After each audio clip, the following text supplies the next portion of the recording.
Guys, got some great news today. I'm here with Congressman Courtney. Sir, thank you so much for coming to give us a hand and help us out with this awesome, epic project we've been working on for over 10 years. Congressman Courtney has been hard at work with Mark Vesco and his team, Julia and everybody, to help us get some funding. As you know, we did the GoFundMe to fix the breach roofs here to try to get these buildings that we haven't rebuilt yet on the right track. So, Joe, thank you very much. We're really super grateful you're here and really appreciate the support. Well, thank you, Ken. And to be honest with you, I mean, you deserve the most thanks for, really investing your money and your blood, sweat, and tears in terms of really trying to transform a part of the community I live in, Vernon, Connecticut, the Rockville section, in terms of taking a historic building, which, beneath a lot of the layers of neglect over the years, there really is just tremendous history and value that exists here. And by your vision to create a national motorcycle museum, it will become a national treasure. The decision was made to build National Stadium in one of the most blighted areas of Washington, D.C.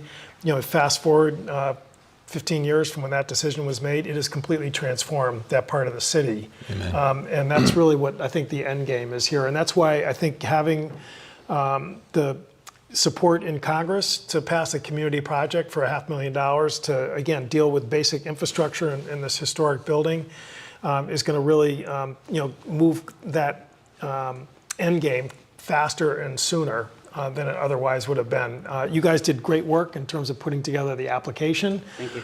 It was not a formula grant or a slam dunk. You had to really demonstrate what this meant in terms of an economic development initiative, and we succeeded. When the budget was signed into law a month or so ago by the president, this project was included in it, and now we're about just trying to get the resources here so you can finish the job. We've come a long way. There's been a lot of people that have pitched in from all walks of life, even from the small fundraisers we've done, the motorcycles that have been donated to resell to fund the museum construction.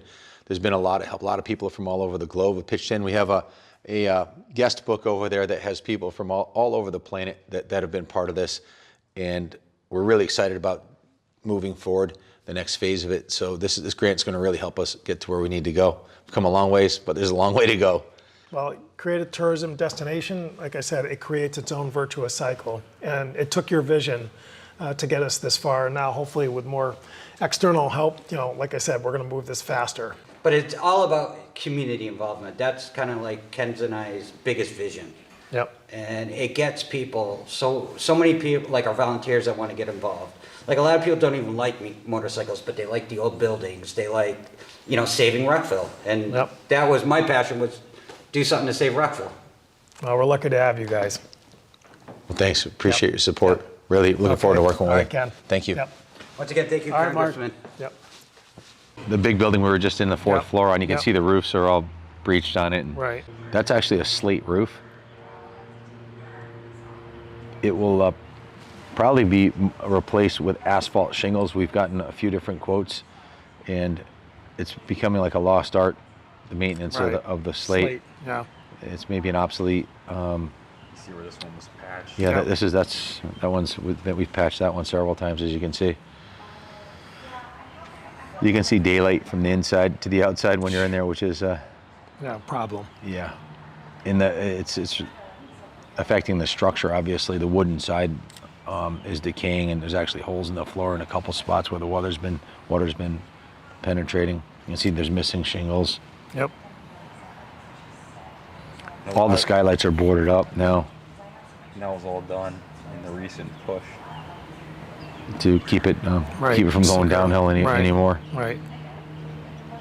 This one, the wood's not in good shape. It's that one's gonna need a complete replacement. A flat roof, all the wood underneath it, the beams. It's actually, again, you can see daylight, as you can see there. Yeah. This building here, I think has gone too far, and some other people do.